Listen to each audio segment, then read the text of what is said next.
My name's Liam Carruthers. I'm 27 years old and I live at St George's Base in New South Wales. Yeah, I won the ABT Grand Final. It's pretty good. To be honest with you, it started off this morning. I wanted to weigh 5 fish. I've come to Clarence, I've never fished here before. To weigh my 3-day limit with 15 fish was a goal of mine. It just happened that they were getting heavier and heavier each day.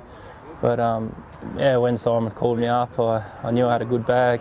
I didn't know it was going to go that heavy. I was pretty certain it was going to be 3.3, 3.4. When he called 3.78, I was like, oh, that's a lot better than what I expected. And then, obviously being 6, I still had to wait for 5 other people to weigh in. And the calibre of anglers that were coming up, I thought each and every individual was going to tip me off the edge. But as Simon was going through the weigh-in process, I noticed the numbers were staying around the 3 kilo mark, and a lot of people's average bag was a 2.5, so I was slowly getting more and more confident. And then there's always Brito at the end, that he obviously only needed 2.5, and that was the average bag that was coming up, so it was going to be a tight one. Honestly, I came out for the pre-fish. I spent a lot of time up the front. I only went to Browns towards the end of my pre-fish. I've had a lot of fish up the front, so day one I was pretty excited. I went straight out to the front in the middle of the walls. I noticed a lot of people going to the walls, and I found a school of fish in between the walls.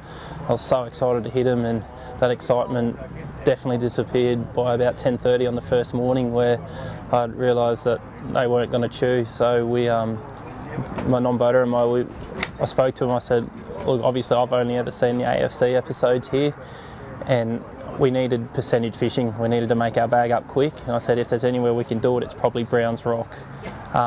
So we wandered on down there, and the fishing was pretty slow on day one. But the tide was ripping a lot more than I anticipated, but we worked through it and we slowly built our bag up. Each day I was lucky enough to get a solid fish, not a massive kicker like today, but each day I'd have a 34 or 35 in the bag, which is pretty good for that area. And then obviously today there's just something ticked. I don't know if it was the thunderstorms or the weather that was brewing, the barometer was dropping up, feeding up, but the bigger fish seemed to fire up in the last sort of hour and a half today, and it was just one of them magical days on the water. That's why we go fishing. Yeah, so what I like to do is, obviously I used a cranker crab today, like you said. I like to use the crabs around some form of structure or some form of depth change. As long as I've got depth change or structure, I'm pretty happy.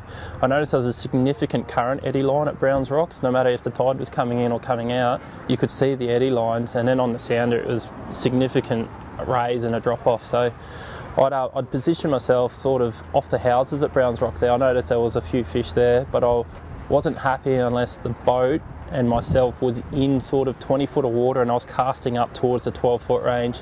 As I'd work the crab down, it's pretty nasty territory. You feel the crab working on the rocks, but every time it sort of got around the 15 foot mark, I was pretty confident, and if I hadn't caught the bottom, I was anticipating a bite, which shortly came.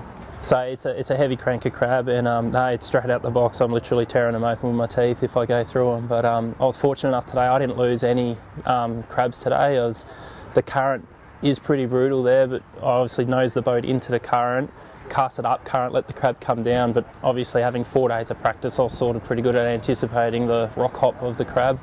And yeah, this is the crab that won me the ABT Grand Final today. The hooks are looking pretty bent on him, and he's definitely shiny on the bottom there. He's lost a lot of paint, but absolute solid lure. I fished it today on a Duff Rod X Series rod. 6 to 10, 1 to 3 kilo with a Daiwa Luvius reel, which I had only just purchased. This was the first trip I used the Luvius, and I'm quite a big fan, to be honest. I've got a Shimano hat on, but the Daiwa Luvius is pretty good. So the leader's a FC Rock 5 pound. I run 5 pound today.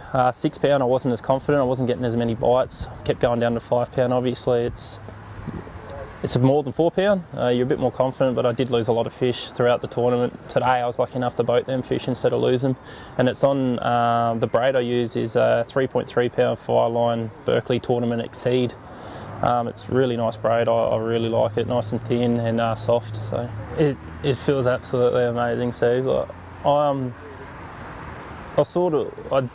I'm a confident person, but I would never thought that I would have won an ABT Grand Final, especially in my first one. Like I was going with the ride. It was an amazing experience. Just the whole travel up. I come from St George's Base, New South Wales. It was a 12-hour drive, so just coming up, seeing the north coast. My boat hadn't ever crossed the Hawkesbury River Bridge before. That was all an experience, and then to come up here and fish day one to weigh 5 fish, I sort of felt like a winner already, just getting my bag on day one with the calibre of anglers like the blokes I see on the AFC. It was pretty cool to fish against them and to even be weighing more than them on day one. It was sort of a minor victory to me, and then obviously it amplified as the days went. Yesterday I was sitting 6, and this morning I was pretty nervy. You called my name out on the microphone when we went. You commentate the weights, and it's essentially an elite sport, and it's that's what we are. I believe we're sportsmen, and it's pretty cool. I've spoke to Carl Joxon a fair bit while I was in the States, and he's got sort of the same aspect. It's good to see him doing what he does, and I couldn't imagine the feeling he's got in the elites. And right now I think I'm right there with him. I'm pretty high on life at the moment. As soon as I started tournament fishing, I actually met you and Tim Morgan at my first tournament at the Betts in the Hawkesbury, and I was starstruck. I was like, these guys I was watching on the DVD on the weekend, and then just to think that I could actually be part of that is just an absolute goal of mine and an amazing feat. And I told my dad, I said, one day you'll be watching me on that DVD, and if that was to come true, it's just amazing. So if it lines up, it'd be great. But obviously I got work commitments, and that always comes first. They've been nice enough to give me the leave to have this opportunity, and we'll see what is.